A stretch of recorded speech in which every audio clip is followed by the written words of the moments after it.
एक छोटे से गांव में अर्जुन नाम का एक जिज्ञासु और महत्वाकांक्षी लड़का रहता था। अर्जुन हमेशा जीवन के गहरे अर्थ और उद्देश्य को समझने के लिए बेचैन रहता था। एक दिन उसने सुना कि पास की पहाड़ियों पर एक प्रसिद्ध साधु रहते हैं जो जीवन की जटिलताओं को सरल शब्दों में समझाने की अद्भुत क्षमता रखते हैं। अर्जुन ने उनसे मिलने और उनकी शिक्षाओं को समझने का निश्चय किया। अगली सुबह सूरज उगने से पहले ही अर्जुन पहाड़ियों की ओर निकल पड़ा। रास्ता कठिन और उबड़-खाबड़ था, लेकिन उसका जोश हर बाधा को पार कर रहा था। घंटे चलने के बाद वह उस साधु के आश्रम पहुंचा। साधु एक शांत स्थान पर ध्यानमग्न बैठे थे। उनकी आंखों में एक अनोखी चमक और चेहरे पर शांति का आभास था। अर्जुन ने विनम्रता से उनके चरणों में झुककर पूछा, गुरुजी, मैं जीवन का अर्थ और सच्ची शांति प्राप्त करना चाहता हूँ। कृपया मुझे इसका मार्ग दिखाएं।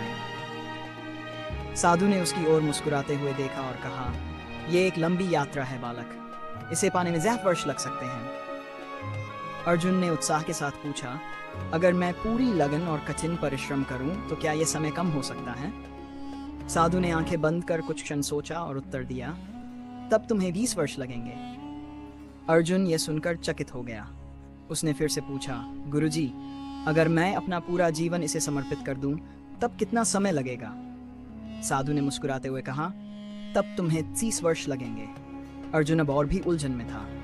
उसने हैरानी से पूछा, गुरुजी, ये कैसा गणित है?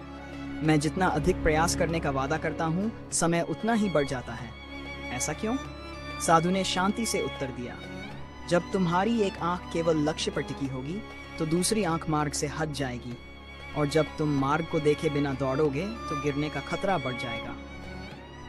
साधु ने एक पेड़ की ओर इशारा किया और कहा, कल्पना करो तुम इस पेड़ पर चढ़ रहे हो। तुम्हारा उद्देश्य उस पेड़ की सबसे ऊंची शाखा से मीठे फल तोड़ना है। यदि तुम लगातार केवल फल को ही देखते रहोगे तो तुम्हारा ध्यान भटक जाएगा और तुम गिर सकते हो। लेकिन अगर तुम चढ़ाई की प्रक्रिया पर ध्यान केंद्रित करोगे, अपने हाथ पैरों को सावधानी से रखोगे, पेड़ की खुरदरी छाल को महसूस करोगे और हवा में बहते संगीत का आनंद लोगे, तो न केवल तुम सुरक्षित ऊपर पहुंचोगे बल्कि यात्रा भी आनंदमय होगी।